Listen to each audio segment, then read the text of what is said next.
looking at what basic techniques and steps can we take in practice to meditate. So we won't be talking the whole session today about the concepts of meditation or ideas and so on. We'll be actually delving into the practice. So if you can, find a comfortable place to sit down, and so that we can all hopefully do together just some basic process of relaxation and enter into a direct experience of what we are talking about. So we're going to share the screen now and look at what we were seeing in the last two sections briefly. And in this way, we will be able to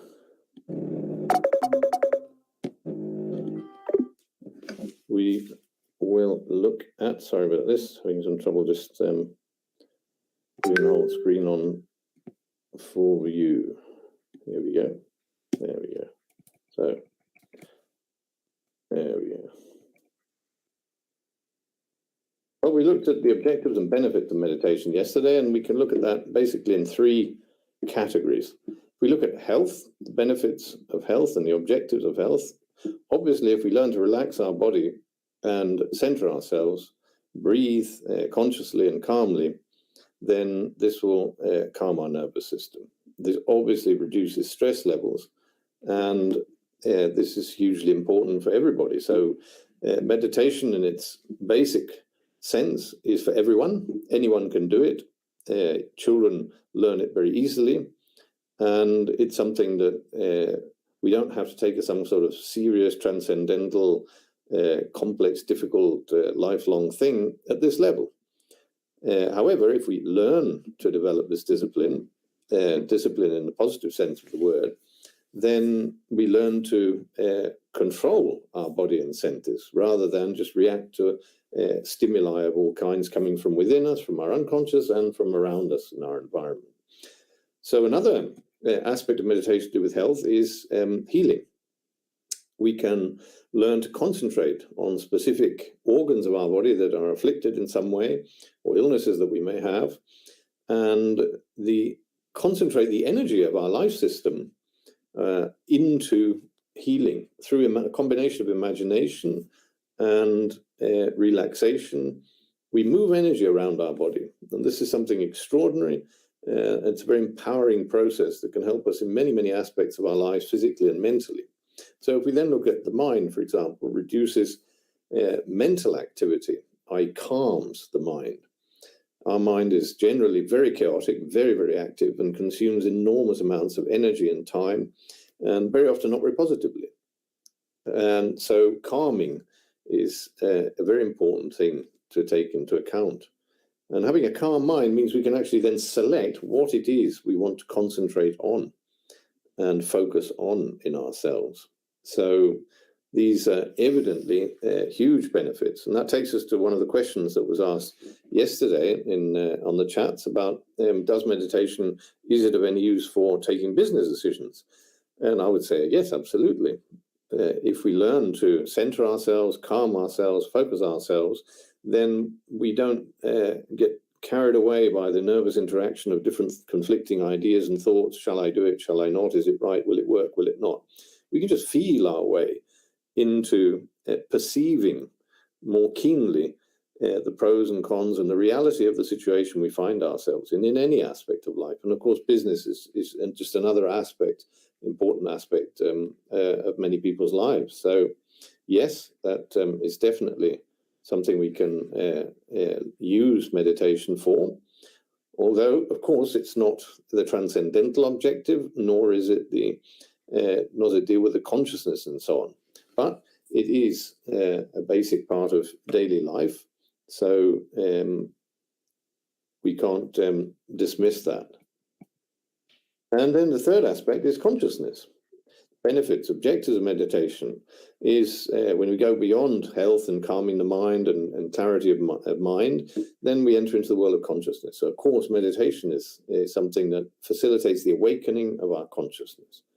And this is the opening of a world of possibilities of developing, discovering all the latent faculties that are within every human being. And none of us are an exception to that. So all of us, if we wish to do so, can work on ourselves consciously and awaken to these inner faculties and spiritual, physical values. And of course, the other advantage of awakening consciousness is that we see our defects. We can see into ourselves. We develop inner vision through self-observation and concentration. And we can focus and see all the different mental entities that inhabit our psychological world and form the peculiar ecology of our psychic dimension. And then we can actually deal with them. If we can see what is the secret spring behind our jealousy, our anger, our frustration, our envy, and so on, then we can begin to confront those elements in ourselves, and we empower ourselves to change our habits, change our ideas, to change every aspect of our lives, which takes us to the finality of the science of meditation. What does it actually lead to? Well, it leads to illumination. It leads to mastering life, mastering the physical and mastering the internal dimensions of what it corresponds to us as human beings to experience in a human body. And of course, the great masters of meditation, that is their goal. And so in these talks, we weren't talking very much about illumination and the illuminating void and so on, because it's perhaps for many of us a long way off. But nevertheless, we must be aware that it does exist and that all these are possibilities available to us if we so wish. And that's the beauty of the whole process of existence. It's if we wish to. If we don't wish to, then it doesn't happen. If we wish it to happen, then we have to work for it. And we have to learn to change enormous amounts of habits, thought patterns, and all kinds of processes, physically and mentally, in order to achieve a higher state of consciousness. It has a price, and the price is effort, work, self-sacrifice, honesty, sincerity, and facing up to all the junk that we have inside of ourselves. So that said, let's move on to have a look at how to meditate in practice, the first steps. What steps will we take? And so the three aspects we're going to focus on: the physical aspect, the body and the senses, the mind, and consciousness, i.e. exactly the same things as we've been looking at in the previous slides and the previous lectures, but focus it into how can we do this directly. So we'll invite you again, if you can download the booklet on the subject of meditation, which is available free. And also, if you wish to continue or begin the journey of self-discovery, continue the journey of self-discovery and the voyage into understanding more deeply the nature of existence and the personality, the ego, and so on, then after tomorrow's lecture, one of the options we have is to join a free Gnostic course of 20-odd lectures, all about the different aspects of the human condition, psychology, and everything else we need to know in order to achieve a process of transformation in our lives. So let's look at the body and the senses. Well, the three aspects here that we want to look at. First of all, breathing, respiration. It's the key to everything in life. Most of us breathe totally unconsciously. The body keeps itself alive because that's its job. And therefore, most of us breathe rather shallowly. And we're not conscious of the fact that we're breathing. Our body just breathes and it keeps us alive so we can experience being alive. So if you want to talk about awakening, if we want to talk about meditation, then we need to realize that we need to learn to breathe deeply and consciously. So how do we go about doing this? The shallow breathing is just basically a light process of the lungs expanding and contracting automatically. We're unconscious of this process. The body does it, as we've said, on its own. So now, if we want to learn how to breathe consciously, then we have to breathe through our nose. And when we breathe through our nose, we will feel our whole rib cage filling up and expanding as the oxygen comes into our lungs. And it's a completely different sensation to that when we're just wandering around and breathing shallowly. So this means that the amount of oxygen coming into our lungs and therefore going into our bloodstream is hugely increased. So obviously we know that that happens to us when we do exercise or any kind of sport.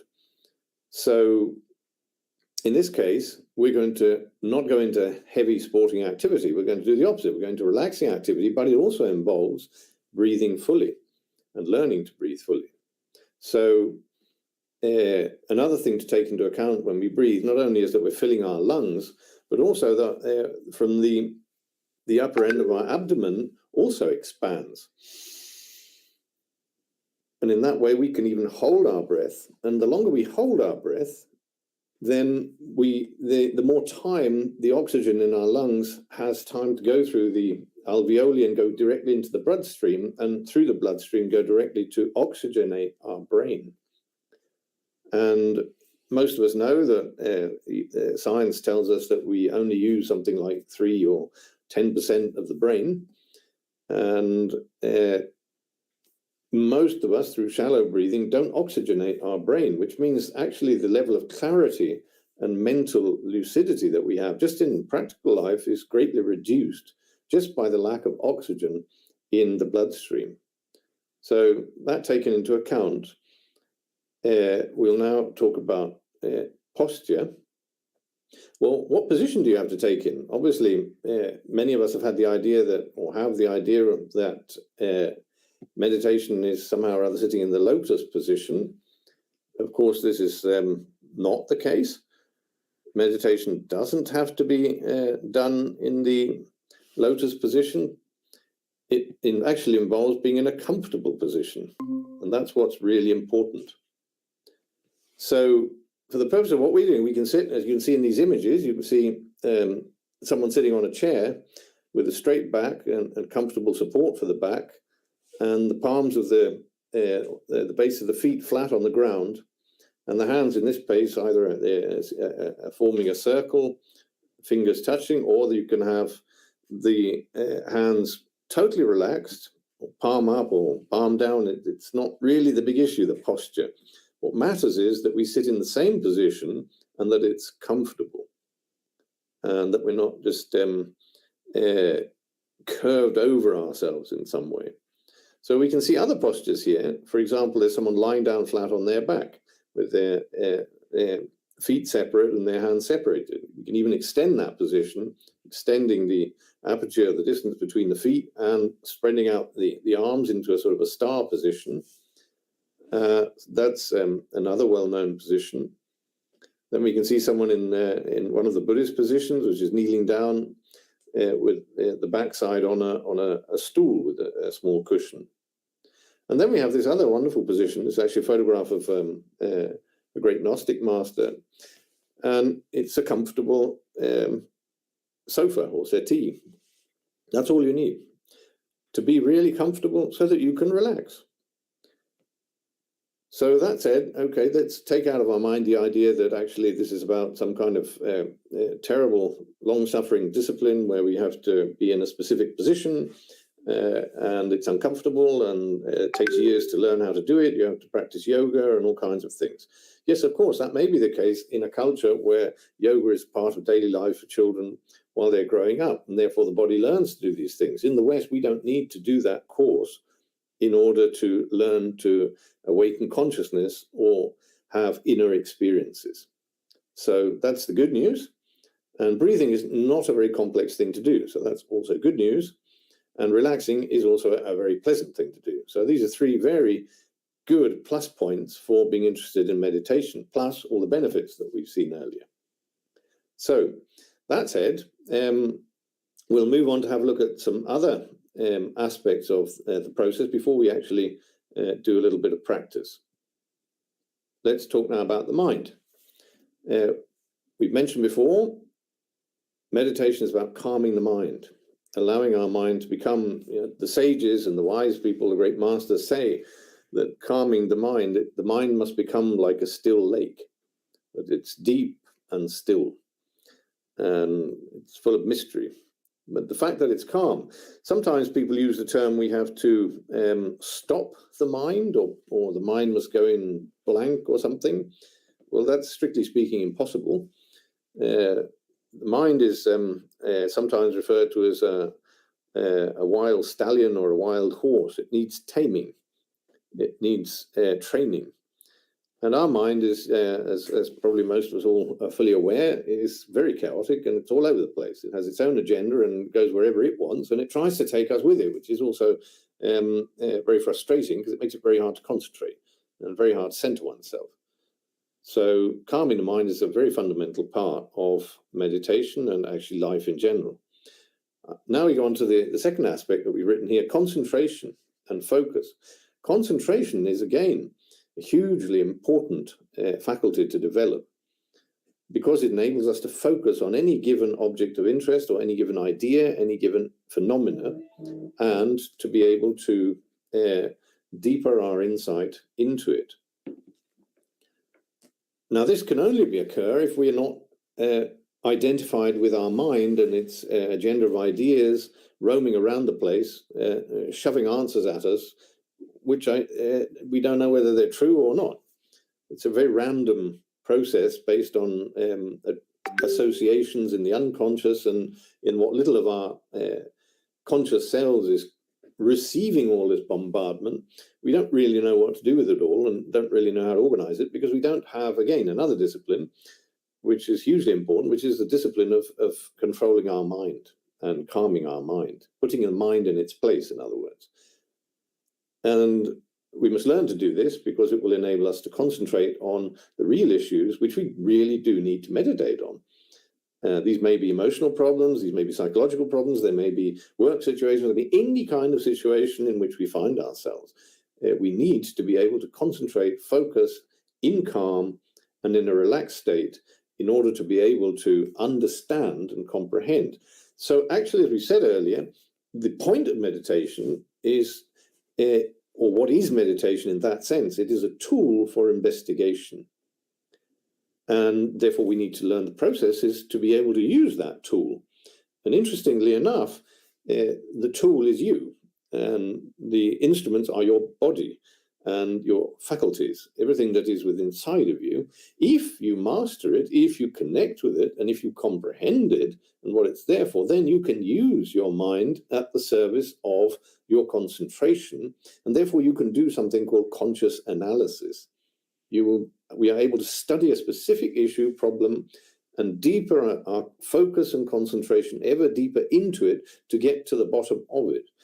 Doing our own conscious investigation, not listening to the random opinions of a mind full of people having opinions, which is effectively what goes on in our mind. And this process eventually leads to the ability to comprehend. It gives us insight and comprehension into what is actually going on behind the scenes, what is actually causing the phenomenon which we need to study. So again, this is absolutely fabulous news if we got lots of problems and want to solve them. And it will, again, as we've said, it's a process and it requires work, it requires continuity. We can't achieve anything positive in life if we don't have continuity and if we don't have some kind of self-discipline. So we have to have goals, aims, we have to want to do it, we have to have willpower, and we have to have stability and drive in order to be able to achieve the end. So then let's have a look at the third aspect here, consciousness, and talk a little bit about this. In the final talk, we will be going directly and dedicate the whole seminar to the awakening of consciousness. What is consciousness? How do we awaken it? What's in the way of it? And so on. And we've got a lovely spelling error here, which I'm sure you're all laughing at. I've written direct experience of the inner dimensions of nature. I'm afraid I can't put the blame on the technicians because I wrote that. So that's my mistake. So let's have some direct experience of the inner dimensions of nature. What does that mean? It means that our consciousness, we use so little of it.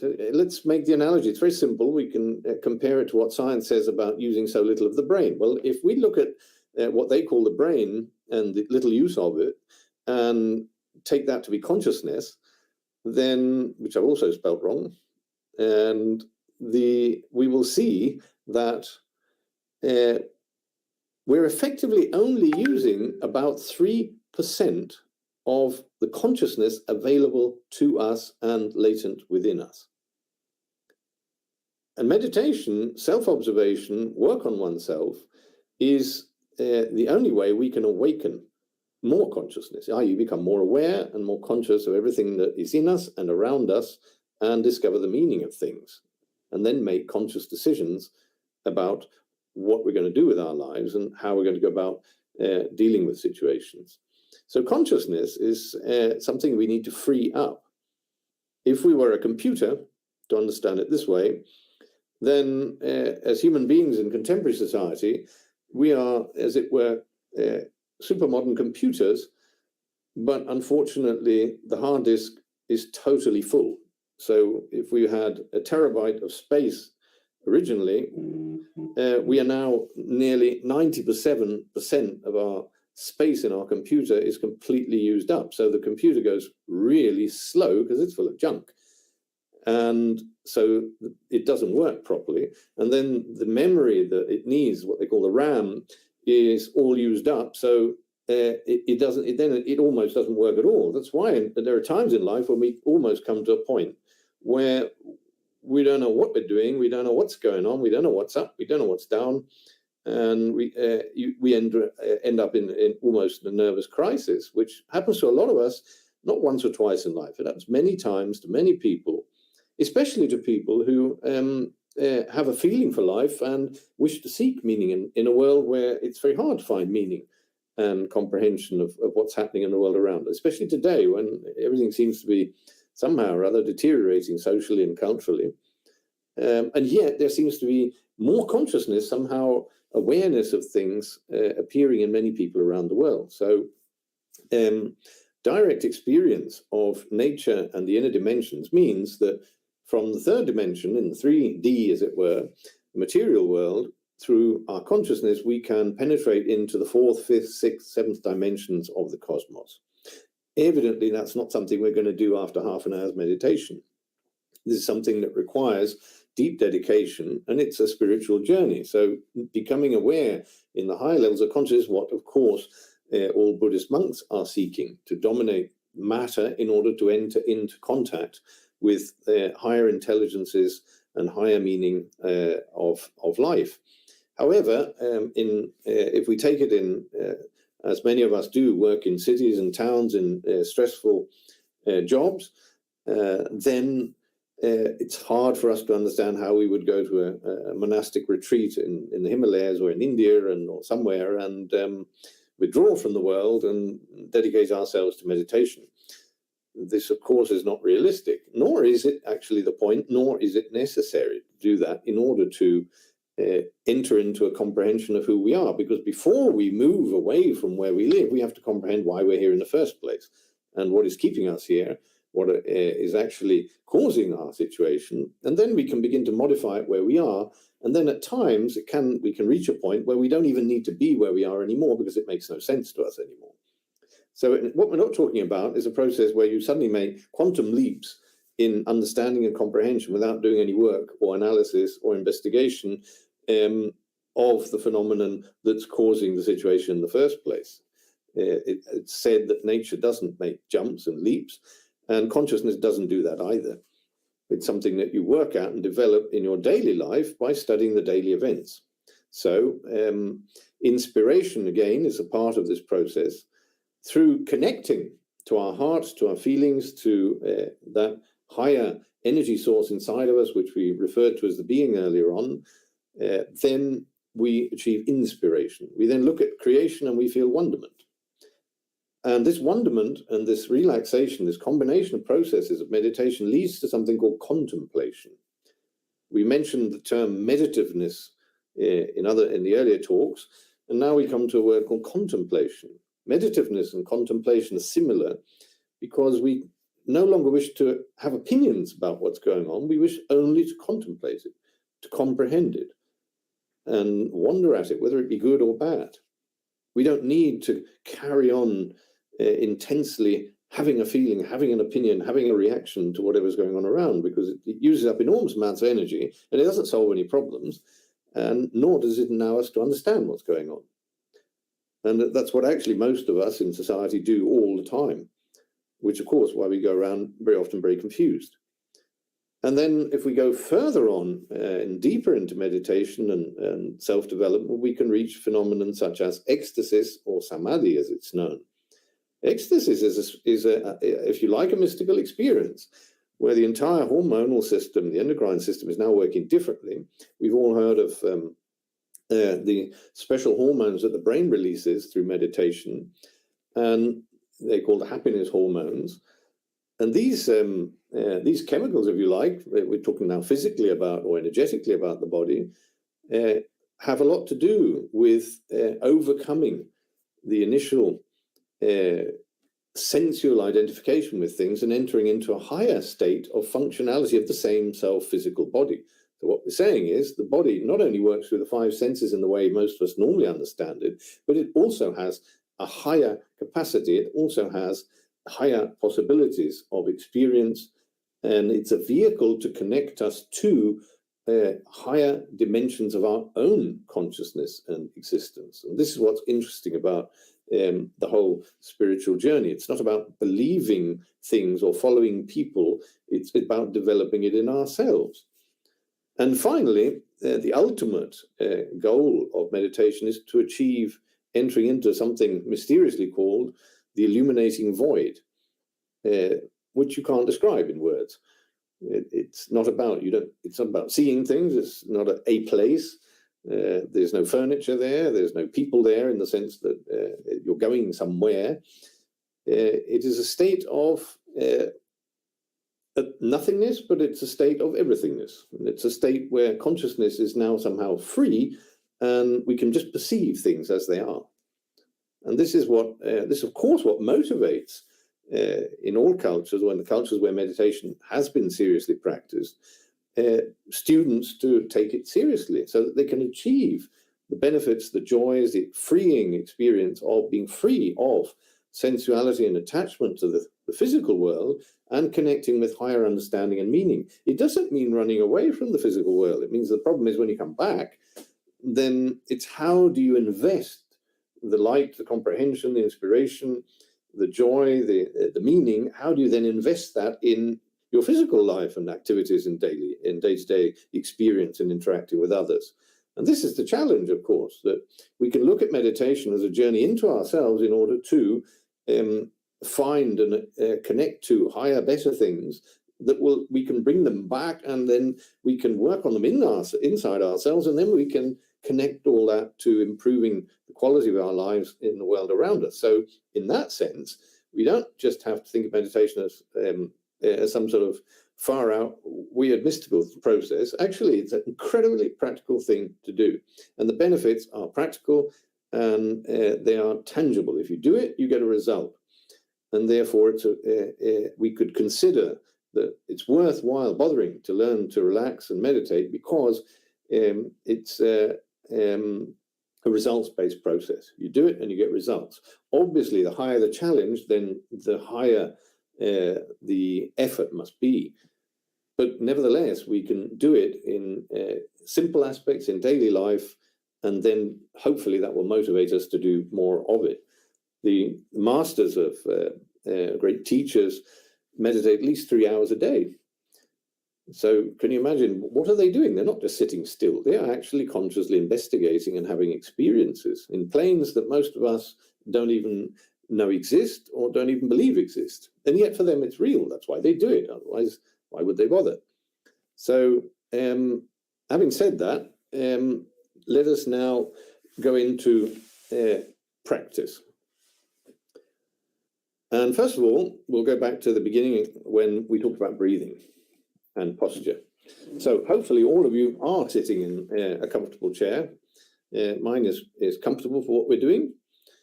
And let's first of all think about being in a comfortable position with the, as you can see in the pictures, with the palms of the base of our feet, soles of our feet on the flat on the ground, and or if we are actually in a like the picture picture of this master in kind of one of these reclining armchairs, then that doesn't matter.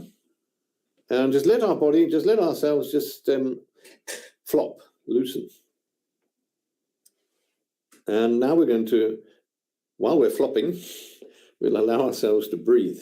Let's breathe in. Remember what we said about filling the lungs and feeling the abdomen expand as well. So, or the upper part of the stomach. Let's do that now.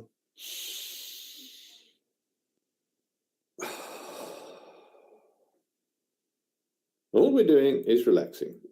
We're not thinking anything. We're not practicing anything. We're not nothing. We're just flopping and breathing, relaxing and breathing.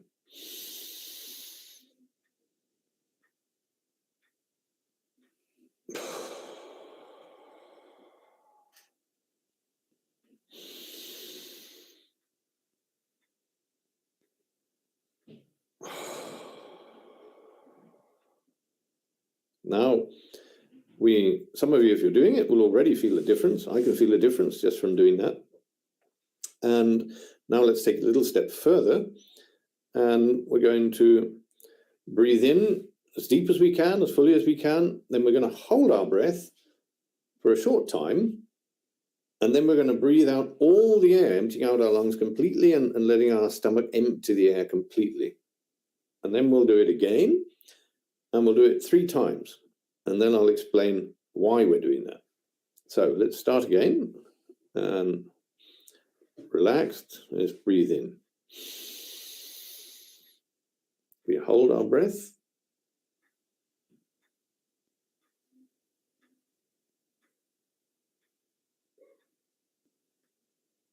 And breathe out.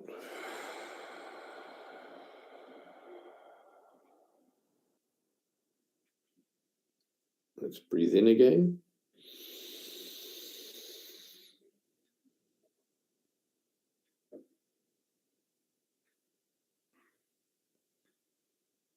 Breathe out.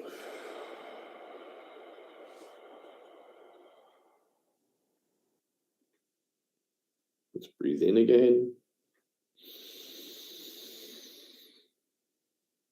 Hold our breath.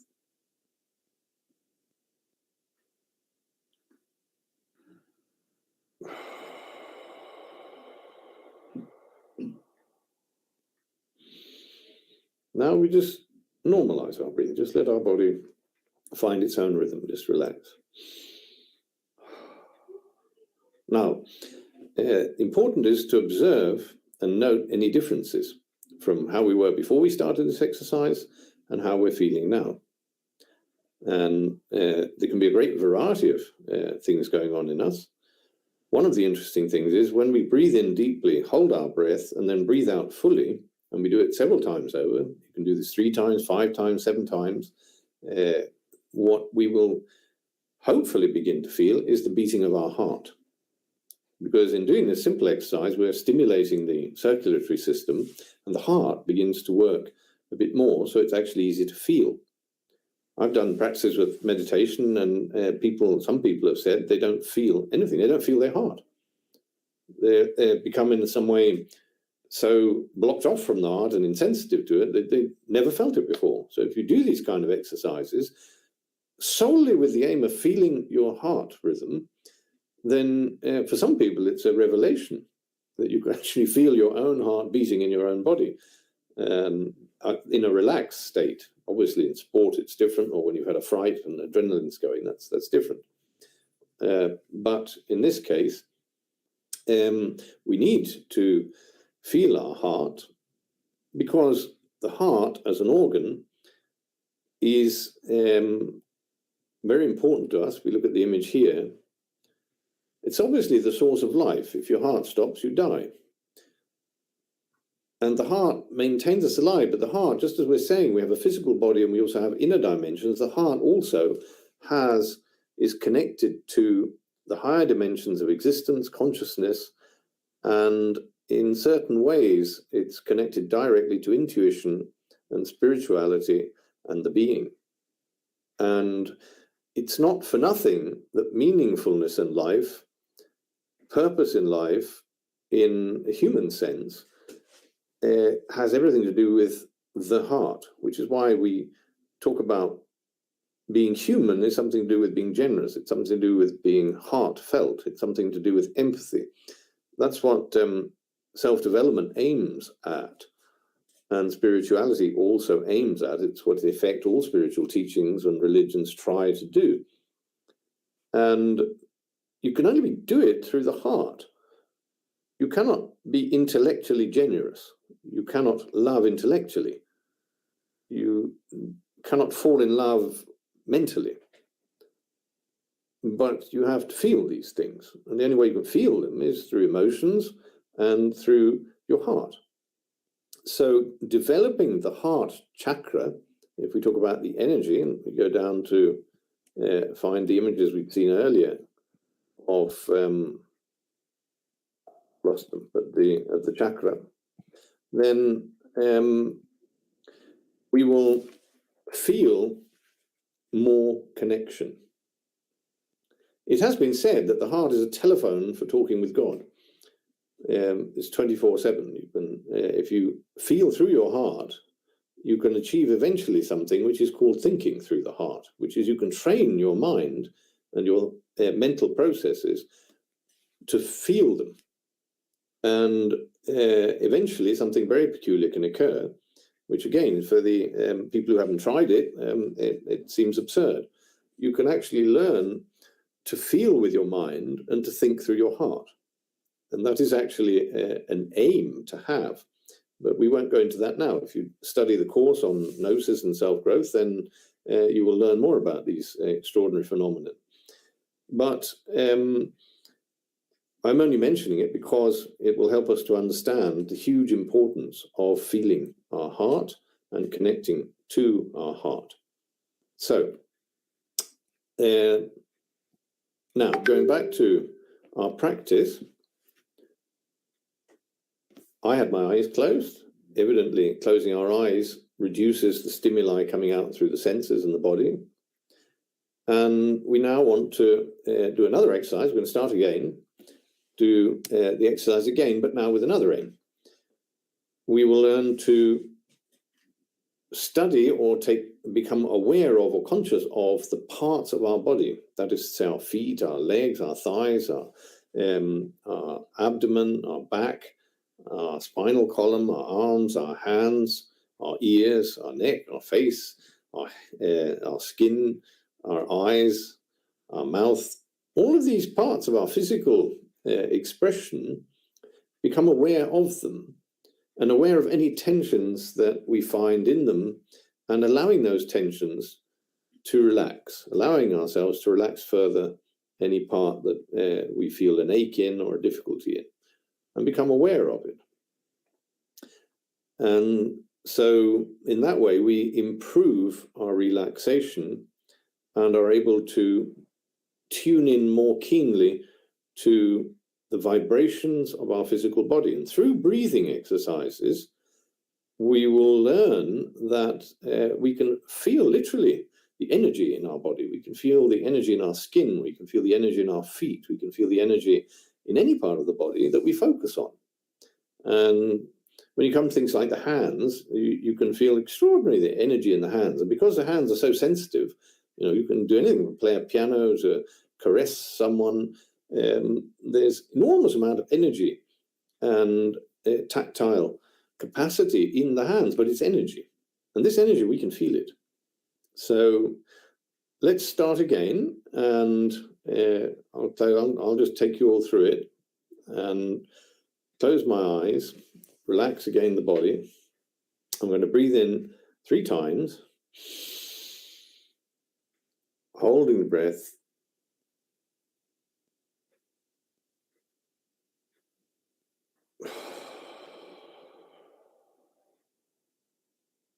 Breathe in, hold the breath, breathe out. Breathe in, hold the breath,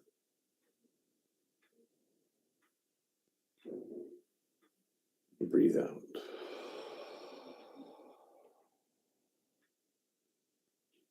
normalize our respiration.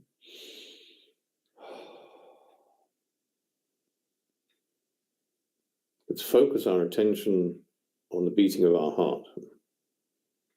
Try and feel our heart beating.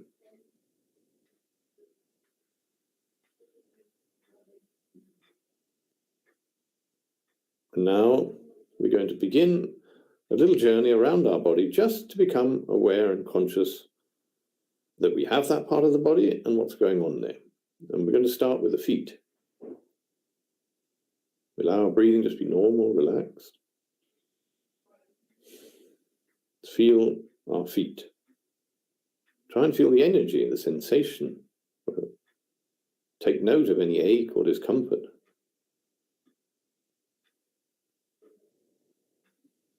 Now we'll feel our heels, our calves,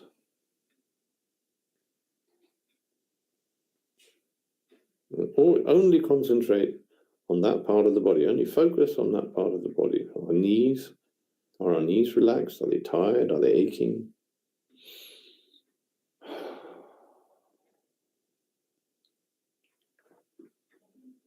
Our thighs,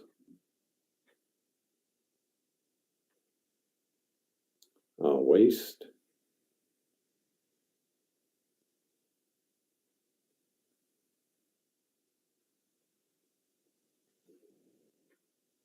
feel the solar plexus,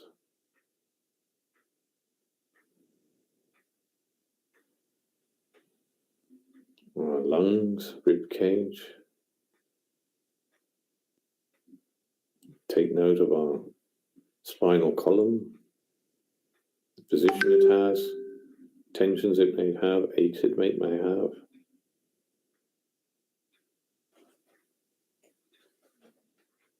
Our shoulders, are our shoulders relaxed?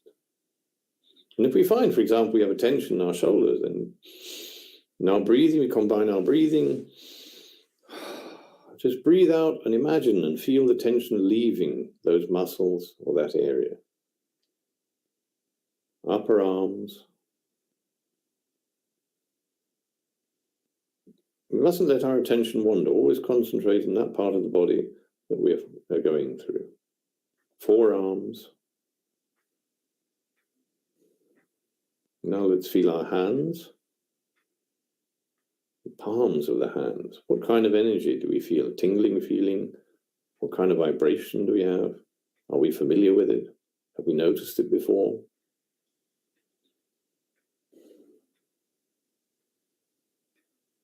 Now let's feel our neck.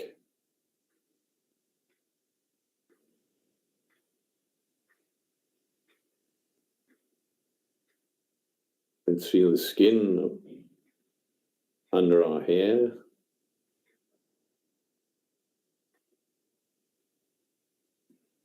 Our eyes relaxed. Do they ache? Are they tired?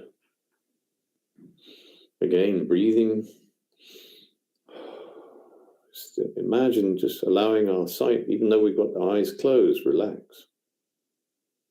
And in our eyes, it helps to relax our eyes as if we were looking at a distant horizon, maybe looking out over the sea or over a countryside to a far-off horizon, where we don't have to focus on anything. We just allow complete relaxation of our eyes. Can feel our nose, our ears. Are they hot? Are they cold? Our mouth, our lips.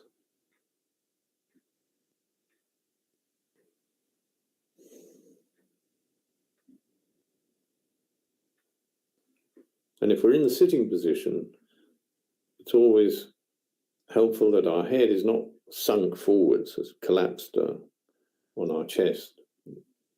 Try and keep our back relatively straight and, as it were, looking ahead in front of us to that far-off horizon.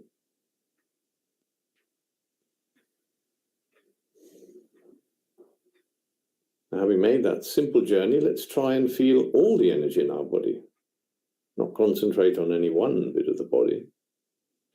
Keep breathing, be conscious of our breathing in and breathing out. What energy is in our body now? What can we feel?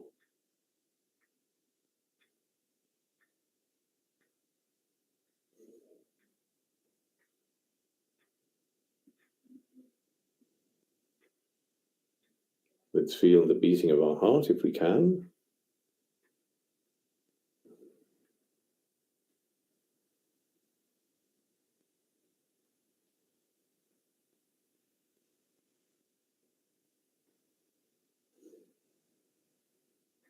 Now let's move on to tackle another aspect of the process of relaxation. We should feel much more relaxed than we were when we started. It's helpful to allow ourselves to feel a little bit of sleepiness, drowsiness. Meditation requires not falling asleep, and it requires a level of relaxation and letting that sleepy sensation come over us, which for many of us who get tired at the end of the day, it's not a difficult phenomenon. It's hard to stay awake when you do this practice. Now, let's focus on our mind. When I say focus, all I mean is let's observe any mental activity, any thought.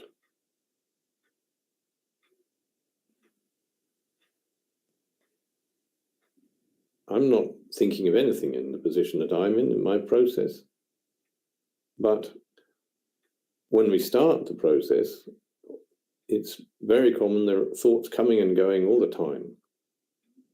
And it's a difficult thing to do at first, but it's hugely important, is not to try and stop the thoughts, but just not interact with them. Let the thought come and let it go. Thought came in, thought went out. We don't allow ourselves, which is our prerogative, to be taken away by the thoughts.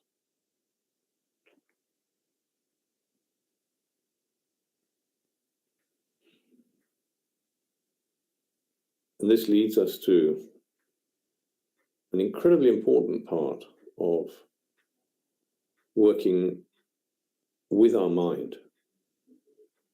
We need to learn, first of all, to observe impassively, in a detached fashion, all our mental activity, whatever it may be.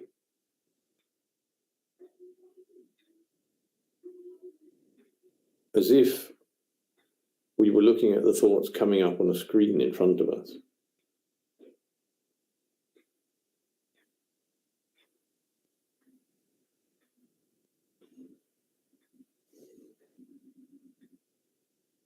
And all the while, if we are conscious of our body, we feel more relaxation.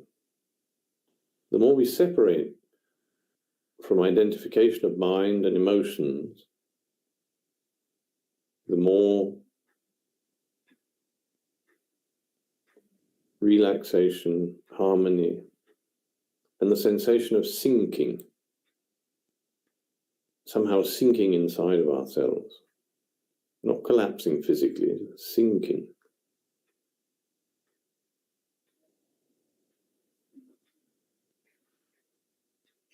Now we will deal with another aspect of this process. What do we see? We have our eyes closed, but in the whole process of learning and practicing meditation, many visual phenomena may occur.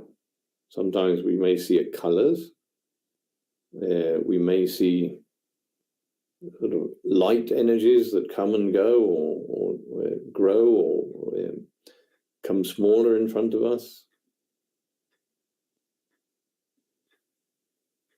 Eventually we may see images.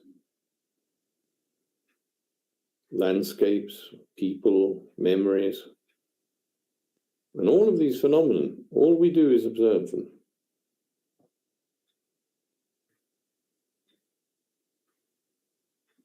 And if some of you, hopefully all of you, if you are actually doing the practice, then many of us will notice it's incredibly difficult to calm the mind. All kinds of thoughts are coming through. And it gives us sometimes a sensation that, no, this is impossible, it's too difficult. But like any new process that we do, it requires perseverance, patience, time, dedication. And through that effort, we can all achieve the multiple benefits. I don't have a music on. Any kind of soft, relaxing music, classical music, Mozart, relaxes, then it helps us again, in one sense, sink into a deeper relaxation, into a deeper level of ourselves. But at the same time, by the phenomenon of feeling like we're sinking or entering into a deeper part of ourselves, we're also elevating our vibration. And we feel lighter.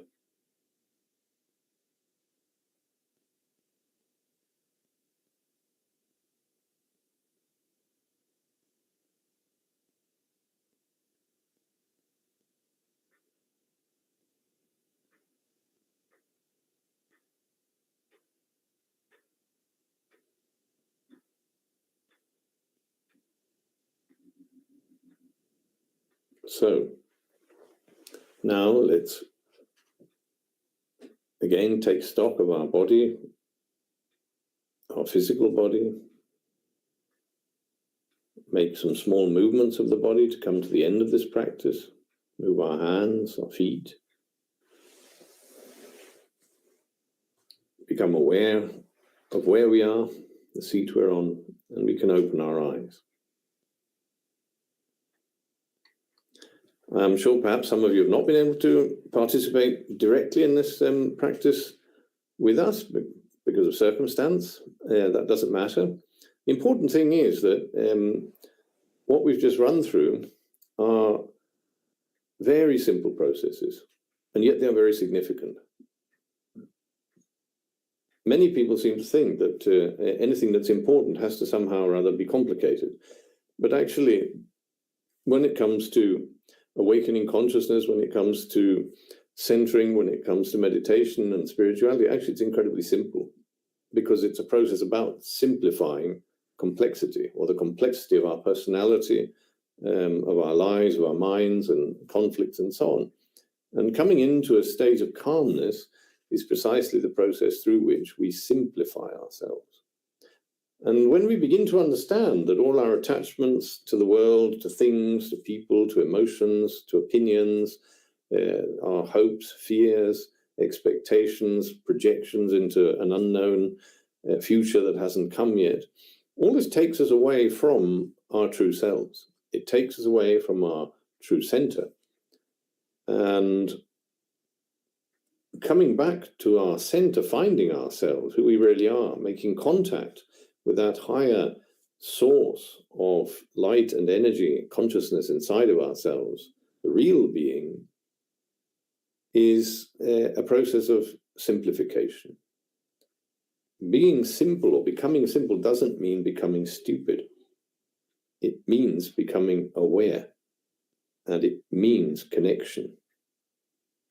So it's quite the opposite of a concept that has been very popular in Western world of being sophisticated and being a personality and being eccentric, being exotic, having some different trait, some different clothes or some different thing, somehow or other is going to make us meaningful in some way. It's totally the opposite. Coming back to the most simple aspects of existence, breathing, what we eat, the vibrations in our body, the vibrations of our thoughts, the vibrations of what we speak. By becoming sensitive to ourselves through relaxation, through meditation, we become more aware of how we speak, how we relate to other people. And it makes the faculty of self-observation much easier to develop. So we can become aware of every moment of our lives. And which brings us to the conclusion of today's introduction to meditation and its practice, is that to become awake is a process of, as we've said, simplifying, coming to the most essential basic aspects of our lives. And relaxation, feeling our body, feeling our emotions, not having them all over everybody else, but feeling them, getting to know where they come from, enables us and empowers us to separate off from a whole bunch of negative stuff that's going on in us, a whole bunch of negative habits, psychological, emotional, physical, and so on. And it enables us to tidy up our disorderly house. It's the process of self-organization in order to have a more rich, fulfilled, and successful life in all aspects is a process of cleaning up. We mentioned it in the first talk, cleaning up our own environment, our inner environment, cleaning up our emotional environment, cleaning up our psychological environment, but not through taboos, not through threats, not through fear systems and control systems that have been popular in society in different ways, but purely through a common sense that we need to clean ourselves up in order to have a better life and have a better experience, better relationships, and a better comprehension of things that are happening to us, and thereby becoming more successful at what we do, better at what we do and who we are. So that said, I don't know if there are any questions on the chat.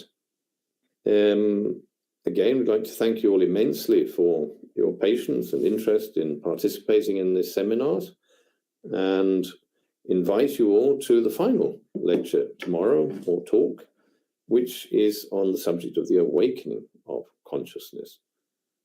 And this has everything to do with transforming the way that we are, developing and discovering all those unknown elements inside of ourselves, filtering out the negative ones through comprehending them, and developing all our strengths and positive values.